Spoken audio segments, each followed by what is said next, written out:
These mistakes could kill your business. Trust me, I've made these mistakes and I learned the hard way. The very hard way.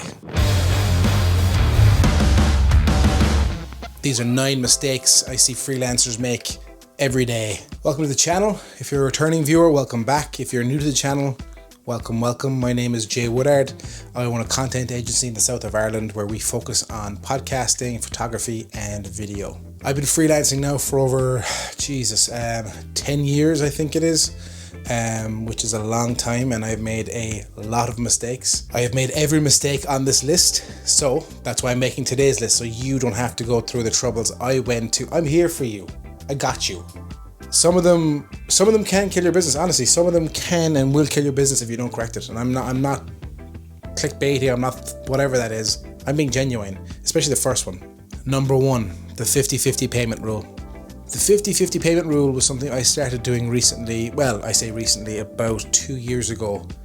And I honestly don't know how I survived. Once I get in contact with the client and everything goes to plan and they say, yes, let's work together, I then send them an invoice for 50% of the project up front. It's a booking deposit. I will not hold your date for you until you pay that 50% up front. Once I see the deposit in the bank account, I will start pre-production and we'll get the ball rolling. The second 50% is up to you, and it ranges from client to client. You can ask for 50% up front before you deliver the final files. Once that payment is lodged into the bank account and you see it there, you can then send over your final files. And if they need any re-edits or readjustments, then they can ask and then you can bill accordingly.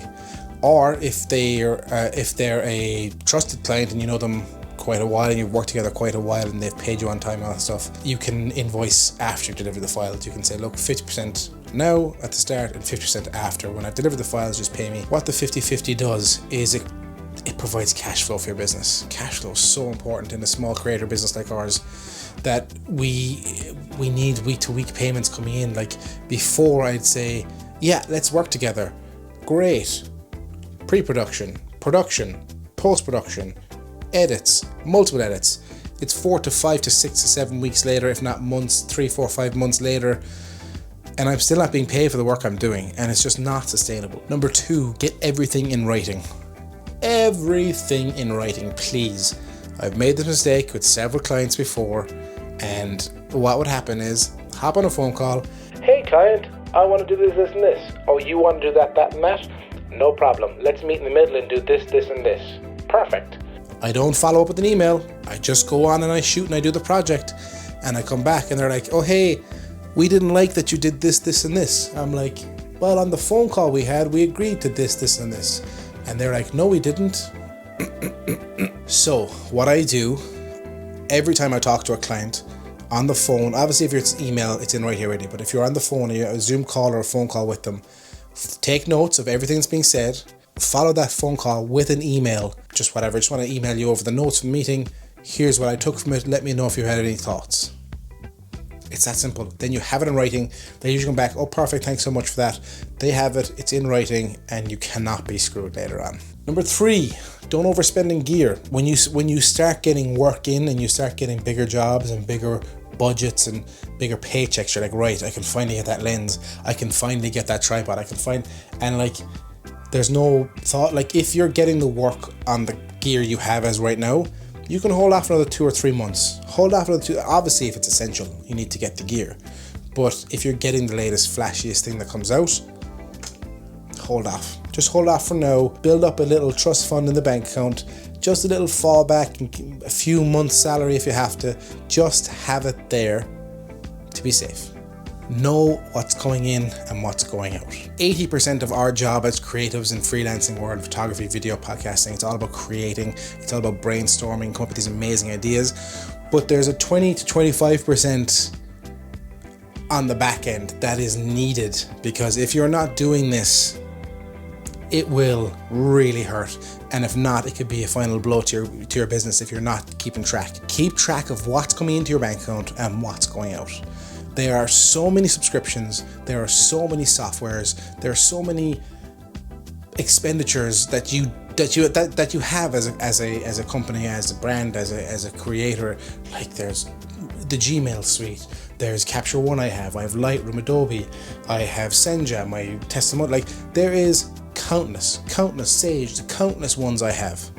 And if I don't know when they're going out, I literally have it noted in my calendar, payment for this going out, payment for that going out, payment for this going out today. Just know what's going out, just to have it. Because then the tax man is going to come knocking where I am every 2 months and say, hey, you owe us this. And I'm like, oh no, I didn't know that was going out.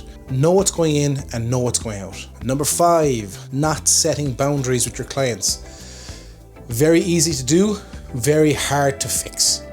I've had several instances with my clients where I've got a text. Even to this day, I've done it with some clients. Now, I don't mind some clients if I know it's going to be a small text here or there, but you should really set boundaries. Say, look, when we meet, when we decide to work together, my working hours are 9 to 5, Monday to Friday. If you contact me after or before that, I will respond in these times. I have it where clients sometimes have text me on WhatsApp at 11, 12 o'clock when they have a thought in their mind, oh hey, can we try this, or hey, can we try that? And I have responded. Like an Egypt, I've responded, which means they're now thinking, oh, he'll respond to me if I text him. I've actually turned off all the notifications on my phone. Every notification. The only notifications I get are Gmail.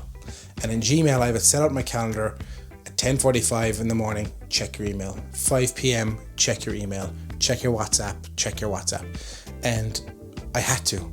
I'm definitely ADHD, 100%. I have something there somewhere and I get distracted so easily.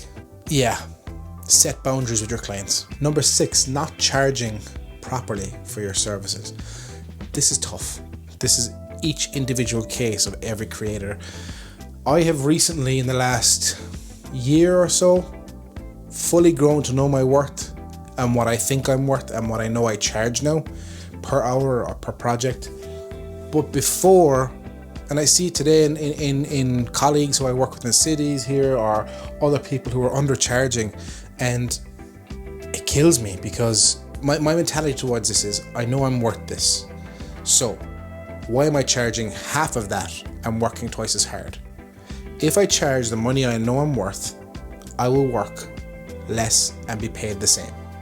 And if people say you're too expensive, you got to flip that around and say, I'm not in your price range. I'm out of your budget. You can't afford me.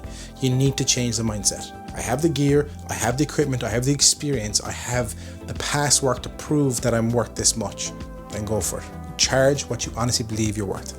Number 7, not keeping up with the advances in marketing and technology. You need to keep up to date with what's happening on social media and what's happening in the technology around you. Instagram can flip tomorrow, videos could go out the window, and it could all be back to carousels and imagery. Then what do you do? Like it happened a year ago, Instagram was an image app for the longest time, and then flipped on its head, it's a video app. You have to keep an eye on everything. Social Media News Today is the website I look at most days just to see what's up, what's coming up, what upgrades are happening, what's trending. I follow Massieri on Instagram just to see what he announces. There's 7 announcements a day, and especially with the technologies in your space as well. Pure example, ChatGPT wasn't a thing 6 months ago. Yeah, people talked about it here and there and AI and this stuff, but recently it blew up. It is writing scripts, it's writing theses, it is writing descriptions for this YouTube video probably, I don't know, like it's insane. So keep up with the advancing technologies and marketing. Number 8, not having specific portfolios for clients. Again, a mistake I learned was just sending a client to your website isn't good enough. If you can have landing pages built for specifics, food and beverage, people, fashion, whatever the niche you're in, if you can have a landing page built for that where you can send them to it, hey, check out my latest product shoots, or whatever it is, whatever they're asking you for. So they're not rummaging through your website trying to fumble, just eliminate all the hassle, keep it simple for them. Nice last one, not taking advantage of the available resources. There are so many resources online, like YouTube. What you're watching right now is the biggest educator. I learned everything from YouTube. I went to college for filmmaking, but I learned 98% of everything else from YouTube. There is networking communities, there is online communities, especially since the pandemic, you have everything's online. Like I have a personal trainer who's online, I've never met him, but that's what the way it is. It's literally, that's the world we're in. Networking is massive for getting business. I get so many referrals from my business. Look at your circle, look around you, the communities, the online, everything like that.